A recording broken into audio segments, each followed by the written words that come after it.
Morning friends, మనం మంచి చెడు గురించి మాట్లాడుకునేటప్పుడు చాలా చాలా చర్చ జరిగిద్ది. ఫస్ట్ మనల్ని ఏదైనా ఒక దాని గురించి మనం విమర్శించి పోరాటం చేసినప్పుడు అది మంచి అయినప్పుడు సమాజం అంతా మనల్ని ఒక ఆకాశాన్ని ఎత్తులోకి తీసుకెళ్ళింది.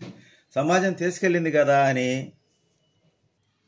సమాజం మనల్ని ఒక స్థాయికి తీసుకెళ్ళింది, మనకి వ్యూస్ ఎక్కువ వస్తున్నాయి, కోట్లలో వ్యూస్ వస్తున్నాయి, ఇదేదో ఈ టాపిక్ గురించి మాట్లాడితే బాగుంటుందని మనం అనుకుంటాము. కానీ అది ఒకనాటికి మనకి ఇబ్బంది తెచ్చింది. నాన్ వెజ్ గురించి చెప్పాలంటే ఫస్ట్లో నేను కూడా లైక్ చేశాను. కానీ అతను మాట్లాడే విధానం గురించి ఇప్పుడు చర్చలు జరుగుతున్నాయి.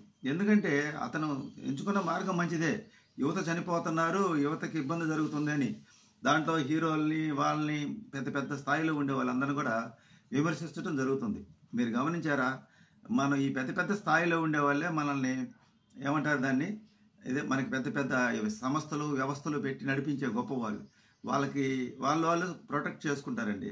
ఎందుకంటే మీరు గమనించారో లేదో, ఎంత పెద్ద తప్పు చేసినోడు కూడా వాళ్ళు బయటికి లోపలికి వెళ్ళిన వాళ్ళు బయటికి కాకపోతే నెల 15 రోజులు బయటకు వస్తారు. ఆ తర్వాత మళ్ళాంటి సామాన్యుల పరిస్థితి చూడండి ఎంత దారుణంగా ఉంటుంది అంటే అంత దారుణంగా ఉంటుంది. ఇవాళ మనకి అవకాశం ఉంది, మనకి వ్యూస్ ఫాలోవర్స్ పెరిగారని చెప్పి ఎట్టంటే మాట్లాడితే ఈ ఫాలోవర్స్ వ్యూవర్స్ రేపు మనకి సపోర్ట్ అయితే రారు. ఎందుకంటే వీడియో నచ్చింది, వాళ్ళకి ధనవంతుల మీద బలవంతుల మీద ఉన్న కోపంతో మనం మాట్లాడేందుకు సపోర్ట్ చేస్తారు. రేపు మనం ఇబ్బంది పడుతుంటే ఎవరు రారు. నీకెందుకు పెద్ద పెద్దలతో పెట్టుకున్నారు మళ్ళీ అదే అంటారు. అందుకని ఈ రోజు ఏదో కొంతమంది మీద క్రికెటర్ల మీద మాట్లాడాడు నాన్ వెజ్, అంతవరకు ఓకే. సినిమా యాక్టర్లు కానించి వరుసగా అందరినీ ఎక్కడం మొదలు పెట్టాడు. దాంట్లో న్యాయం ఉన్నప్పటికీ కూడా అతను వెళ్ళే ట్రాక్ చాలా ప్రమాదకరమైన ట్రాక్. నాకు అర్థమైంది, నేను చెప్తున్నా కదా. ఎందుకంటే వయసు తక్కువ, ఆవేశం ఎక్కువ. ఎంత ప్రపంచం మొత్తం తిరిగినప్పుడు కూడా ఆలోచన లేకుండా అతను మాట్లాడే మాటలే అతనికి రేపు శత్రువులుగా తయారవుతాయి. ఎందుకంటే అతను నడిచే దారికి మంచిదే కావచ్చేమో కానీ అతని ఆవేశం మటుకు అనర్థాలకు కారణమైందని నా అభిప్రాయం. నేను ఫస్ట్లో లైక్ చేసి అతన్ని, కానీ అంతవరకు బాగానే ఉంది. ఇప్పుడు ఏంటంటే జనాలు బాగా సపోర్ట్ చేస్తున్నారు, ఎంకరేజ్ చేస్తున్నారు కదా అని చెప్పి అతను ఏమంటున్నాడంటే సినిమా యాక్టర్లు అందరితో పెట్టుకుంటాడు జగడం.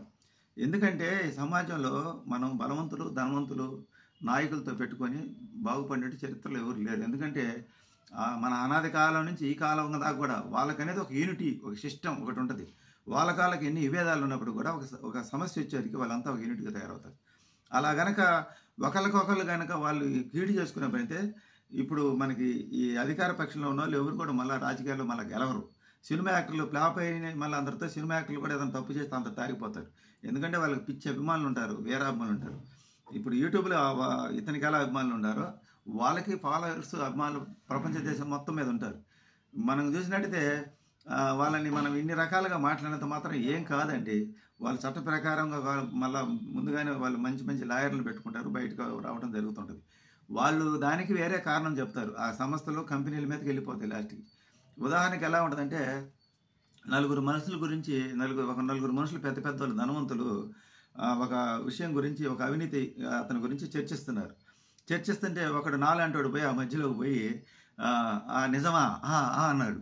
అది అట్ట ఆ అధికారికి తెలిసిన తర్వాత ఈ నలుగురిలో ఫస్ట్లో చర్చ మొదలు పెట్టిన అతను పిలిపించారు. ఏమయ్యా నా గురించి ఇట్లా చెప్తున్నారా మీరని. లేదు సార్ మేము చెప్పండి సార్ అని.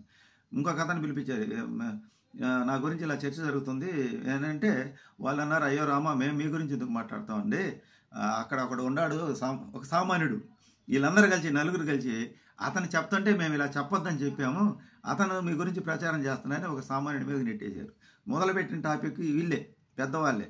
అందువల్ల తిరిగి ఏమైంది, ఆ సామాన్యుడు లోపల ఆ సామాన్యుడు తీసుకుపోయి 4 బీకి, ఏమరా నువ్వు ఇట్లా చెబుతావు మా గురించి అని అతను బీకారు. లాస్ట్కి బలవంతులు బాగానే ఉంటారు, ధనవంతులు బాగానే ఉంటారు. ఎందుకంటే వ్యవస్థలు నడిపేది వాళ్ళే కాబట్టి మనం వాళ్ళని విమర్శించేటప్పుడు ఆలోచన చేయాలి. మనలాంటి సామాన్యులు ఎన్ని ఉద్యమాలు చేసినా సామాన్య జనాలను సపోర్ట్ ఇస్తారు. వీళ్ళందరూ బలహీనులే, అంటే మేము చేయలేదు నువ్వు చేస్తున్నావు అని చెప్పి సపోర్ట్ చేస్తారు. రేపు కానీ కింద పడితే మన కోసం ఎవరు సపోర్ట్ చేయరు, ఉద్యమాలు చేయరు. ఈ యూట్యూబ్ అనేది ఎలా ఉంటుందంటే, యూట్యూబ్ ఇన్స్టాగ్రామ్ అనేది నచ్చితే లైక్ చేసి చేస్తారు, అదే మనం బాధపడుతుంటే ఎవరు కూడా సపోర్ట్ చేయరు. నాకు లైవ్లో బాగా ఒక వీడియో రేజ్ అయిందని బంధువుల గురించి చెప్పారు. అందరూ బంధువుల గురించి మేము మోసపోయిన విధానం చెప్పారు, అందరూ సపోర్ట్ చేస్తున్నట్టు చేశారు. మళ్ళీ మమ్మల్ని ఒకరు ఎవరైతే విమర్శించడం మొదలుపెట్టి ఈ జనాలందరూ అటు వెళ్ళిపోయారు. నన్ను తప్పు అన్నారు. ఇంకా అక్కడ నాకు అర్థమైంది ఏంటంటే ఈ జనాలు ఏంటంటే ఇప్పుడు మన జిందాబాదులు కొడుతున్నారు, మన సపోర్ట్ చేస్తున్నారు, ఒక వీడియో నచ్చని కొన్ని వీడియోలు నచ్చని చెప్పని మనం ఇలాగే మాట్లాడుతూ ఉంటే మన గురించి మళ్ళీ అవతల పక్కన డిబేట్లు మీటింగ్లు పెడతారు.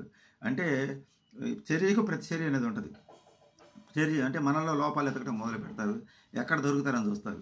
వాళ్ళు తప్పు చేశారు కానీ నువ్వు ఇలా విమర్శించడం కరెక్ట్ కాదని మనల్ని ఆ పాయింట్ మీద మనల్ని తీసుకుపోయి ఇబ్బంది పెడతారు. అందుకని మనం నడిచే మార్గం కరెక్ట్ అయినప్పుడు కూడా మన మాట తీరు, మన విధానం సున్నితంగా ఉండాలి. నిదానంగా వాళ్ళకి అర్థమైతే చెప్పగలగాలి. అంతే వేదన ఎల్లబోసుకున్నట్టు ఉండాలి కానీ వాళ్ళని తప్పని మనం అనకూడదు. అలా అన్నప్పుడు సమాజం అంతా ఒకటైంది. నాకు తెలిసి ధనవంతులు బలవంతులతో పెట్టుకున్న వాళ్ళు గెలిచినట్టు చరిత్రలో ఎప్పుడో జరుగుతుంటుంది, కానీ ప్రతిసారి ఓడిపోయేది సామాన్యుడే. నాకు అర్థమైంది సమాజం గురించి. ఇంకా మీకు వయసు తక్కువ కాబట్టి జనాలందరూ సపోర్ట్ లక్షల్లో మిలియన్స్లో వ్యూస్ వస్తున్నాయి కాబట్టి ఇప్పుడు బాగానే ఉంటుంది.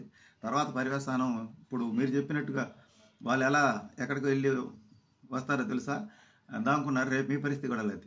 రేపు ఏమైంది మళ్ళీ ఇప్పుడు ఆ విధంగా పెద్ద వాళ్ళు తప్పులు చేసిన అందరూ ఎక్కడ జైల్లో ఉంటారు, ఎప్పుడో కొద్ది రోజులే ఉంటారు. వాళ్ళకి దానివల్ల ఇంకా ఫాలోయింగ్ పెరుగుతుంటుంది. ఎందుకంటే ఏ సామాన్య జనాల నుంచి డబ్బు సంపాదించారు ఆ డబ్బునే ఖర్చు పెట్టి బయటపడేదానికి అవకాశాలు ఎదుర్కొంటారు. సామాన్యుడు మాటకి అంత పోరాటం చేసినా అంత విలువ ఉండదు. కాకపోతే మనం అనుకుంటాం ఎలక్షన్ టైం వచ్చారు, అబ్బా ఈ పార్టీ పోవాలి, ఆ పార్టీ వచ్చిందని మన సంబరాలు చేసుకుంటాం. ఏదొచ్చినా మన రాతలు ఏమైనా మారుతాయా?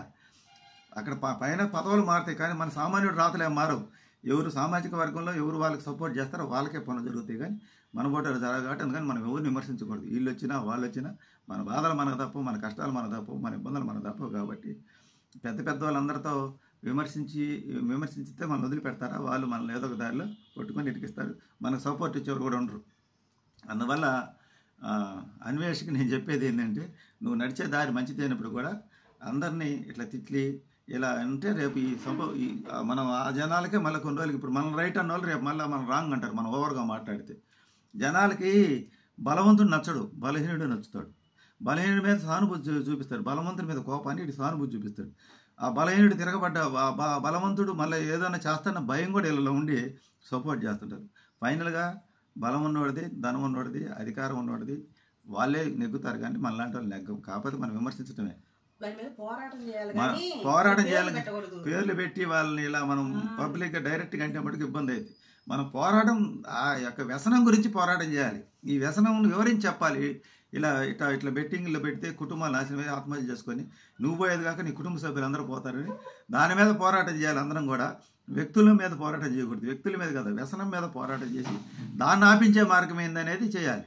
మరి వాళ్ళు అది రికార్డు పరంగా ఉన్నాయో మేము చేస్తామని వాళ్ళు చెప్తారు కదా, అవి ఇప్పుడు దాదాపు ఎన్నో సంవత్సరాల నుంచి జరుగుతున్నాయి. మనం అంతా అయిపోయి ఆకులు గారి చేతులు పెట్టుకుని చాలా పోవాల్సిన కాడ చాలా ప్రాణాలు పోయినాయి, జరగాల్సిన కాడ చాలా నష్టం జరిగింది. ఆ పైనుంచి రాకుండా ఈ ఆప్స్ అనేవి అసలు మనకి ఇక్కడ ఓపెన్ కాకుండా కానీ చేయగలిగినట్టయితే అసలు సమస్య ఉండదు. అక్కడ దాని మీద పోరాటం చేయాలి మన ఇండియాలో ఓపెన్ కాకుండా. అప్పుడు వ్యవస్థ బాగుంటుంది, అంతా బాగుంటుంది. అంతేగాని నువ్వట్టా నేనెట్టా నువ్వట్టా అని వ్యక్తుల్ని విమర్శించుకుంటూ కూర్చుంటే ప్రయోజనం ఏముండదు. ఎందుకంటే సిగరెట్ తాగితే హానికరం కానీ కంపెనీ వాళ్ళు తయారు చేస్తారు, మద్యం తాగితే హానికరం కానీ అది గవర్నమెంటే అమ్మేస్తుంది. ఇలా వాటి మీద అన్నింటిలో ఉంటుంది. కానీ బయట ఎక్కడ బహిరంగ ప్రదేశాలు తాగితే నేరం. బార్కే పోయి తాగంటే సామాన్యునికి ఉండదు, బ్రాండీ షాపుల్లో సిట్టింగ్ ఉండదు, ఇళ్ళల్లో తాగితే ఆడవాళ్ళు కొడతారు, వాళ్ళ బాధలు వాళ్ళవి. అలాగే మనకు కొన్ని వాటికి జవాబులు దొరకవు. అయినా విమర్శించకూడదు మనం, ఎందుకంటే మనం అభ్యర్థన చేసుకోవాలి. అయ్యా మాకు దీనివల్ల ఇలా ఇబ్బంది జరుగుతుంది అని నమస్కారం చెప్పి వినయ విధేయతతో చెప్పుకోవాలి పెద్దలకి. అంతేగాని మనం డైరెక్ట్గా వాళ్ళ మీద పోరాటం చేస్తే మనం గెలవలేము, అది సక్సెస్ కాలేము. మళ్ళీ ఈ సమాజానికి ఏముంది, ఎవరు పోయేది వేరే వాళ్ళ ప్రాణం కదా మాది కాదు కదా అనుకుంటారు. ఎవరు కూడా తన దాకొస్తే కానీ తనకు తెలియదని. మీ పోరాటం మంచిదైనప్పుడు కూడా ఇలా డైరెక్ట్గా వ్యక్తుల్ని విమర్శించినట్టు టార్గెట్ చేసినట్టు ఉండకూడదు అనేది నా అభిప్రాయం మాత్రమే. నా వీడియోలో దీంట్లో ఏదైనా పొరపాటు క్షమించాలి, మన్నించాలి. నేను ఈ మధ్య యూట్యూబ్ రోజు చూసి నాకు ఆలోచన ఈ విధంగా వచ్చి ఈరోజు వీడియో చేయడం జరిగింది. మా వీడియో నచ్చితే లైక్ చేయండి, షేర్ చేయండి, సబ్స్క్రైబ్ చేయండి, సపోర్ట్ చేయండి. Thank you friends, by by.